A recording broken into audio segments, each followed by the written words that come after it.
Yeah, yeah,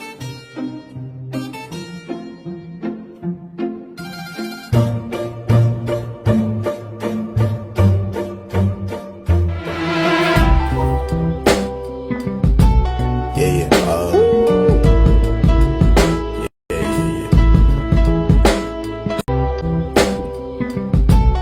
yeah, Eko, seorang pelajar yang memiliki riwayat penyakit jantung, tetapi dia tetap memaksakan berkegiatan yang cukup berat. Pada pagi hari yang cerah, Eko yang sedang jogging tiba-tiba merasakan sakit di bagian dada tubuhnya. Aduh, kok dada aku sakit ya? Lalu Tria dan temannya melihat Eko sedang kesakitan. Mereka pun menghampirinya kemudian bertanya,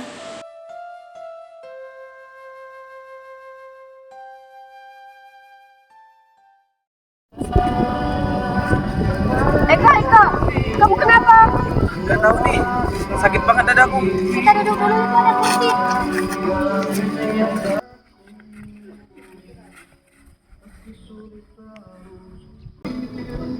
Coba posisimu tegakkan terlebih dahulu sambil duduk, Eko.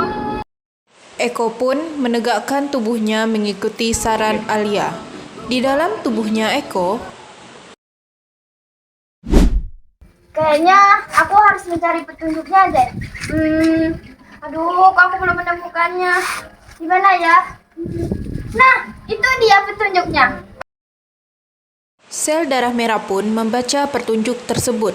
Di petunjuk tersebut, sel darah merah mengetahui bahwa ia harus pergi ke bilik kanan jantung, lalu melewati arteri pulmonalis dan kemudian menuju paru-paru. Jika ia sudah terisi oksigen di paru-paru, ia pun akan kembali ke serambi kiri.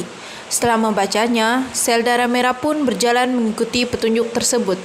Selang beberapa waktu, ia pun sampai di bilik kanan jantung. Datang di bilik kanan jantung sel darah merah. Ada yang bisa aku bantu? Ya, aku mau ke dalam jantung nih. Di dalam bilik kanan jantung, apakah ada petunjuk arah untuk ke jantung? Ada, itu petunjuknya. Sel darah merah pun kembali menemukan petunjuk kedua. Petunjuk itu berisi informasi jika ia sudah menyelesaikan perjalanan di rute tersebut, ia akan menuju rute yang berbeda, yaitu dari serambi kiri menuju bilik kiri jantung. Kemudian, ia akan dipompa di arteri utama yaitu aorta. Setelah itu, sel darah merah akan mengantarkan oksigen ke anggota tubuh yang memerlukannya. Jika kalian bertanya, kenapa rute peredaran darah ini ada dua? Itu dikarenakan memang manusia memiliki sistem peredaran darah ganda, yaitu sistem peredaran darah kecil atau pulmonal dan sistem peredaran darah besar atau sistemik.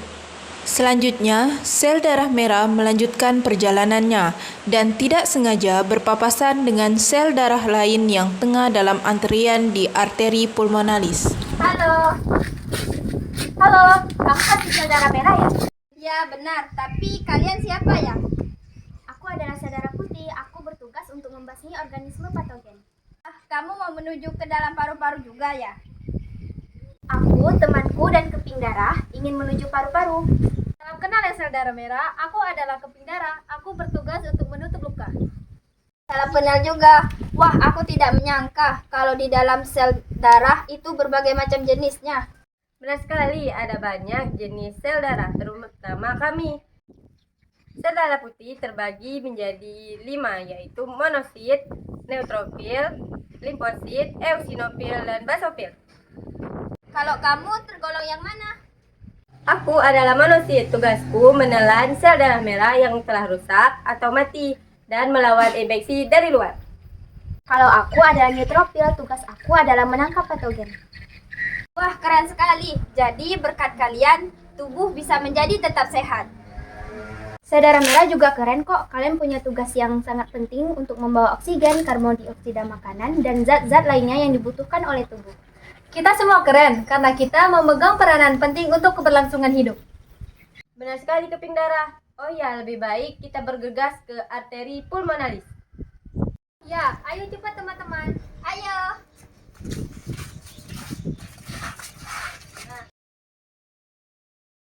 Mereka pun pergi melewati arteri pulmonalis untuk menuju paru-paru. Bagaimana Eko, udah mendingan sakit dadanya? Udah mendingan nih. Makasih ya, aku lanjut ke dokter dulu cek kondisi. Oh ya udah.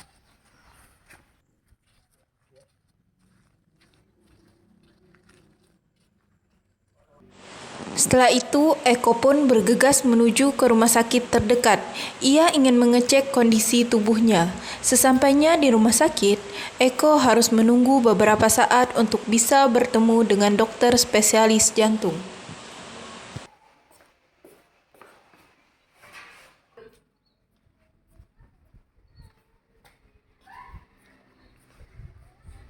Apakah dengan saudara Eko? Ya, dengan saya sendiri. Silakan masuk, dokter sudah menunggu di dalam. Baik, Sus.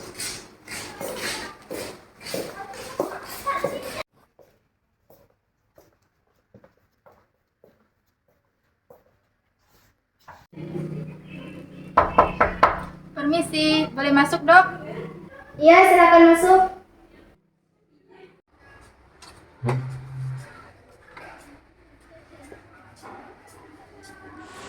Eko membuka pintu dan berjalan masuk ke dalam ruangan tersebut.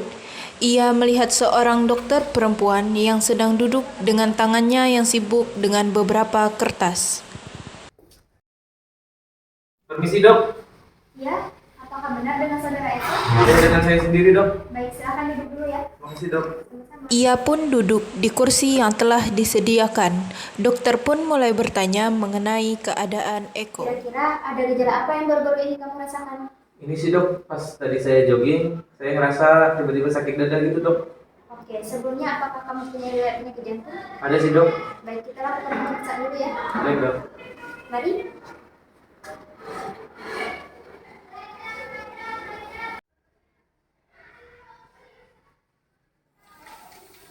Silahkan kamu tiduran dulu. Baik, Dok.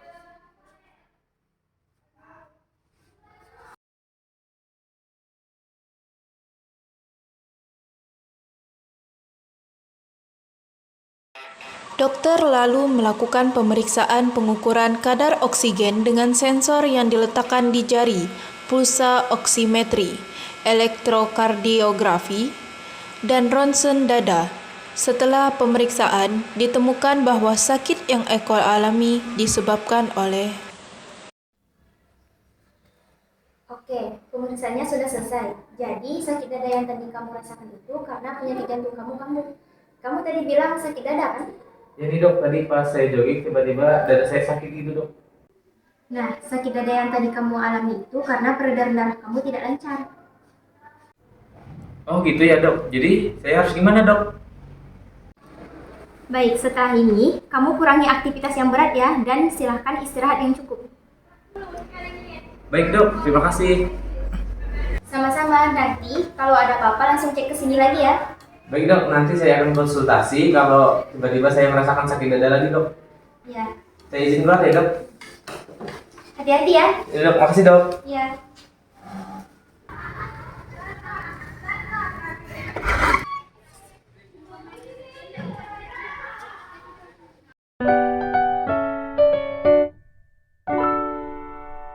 Thanks for watching. Please subscribe.